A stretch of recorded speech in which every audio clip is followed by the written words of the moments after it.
Today is my very special day because today is my sister birthday. Happy birthday చెల్లమ్మ.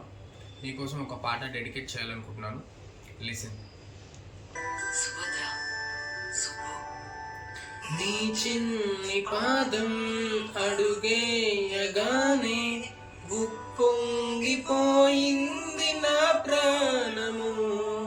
నీ నవ్వు దీపం వెలిగించగానే వదిలేసిపోయింది ఒంటరితనము.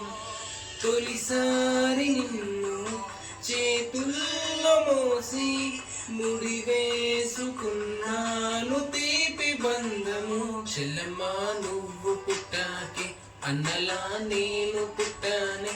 వంద జన్మ నువ్వే జన్మను తోడుగా నీకు ఉంటానే. చెల్లెమ్మ నువ్వు వచ్చాకే గుండెకే సందరొచ్చింది. దారి చూపే వెలి చివరై నిన్ను నడిపిస్తూ ఉంటానే. Thank you.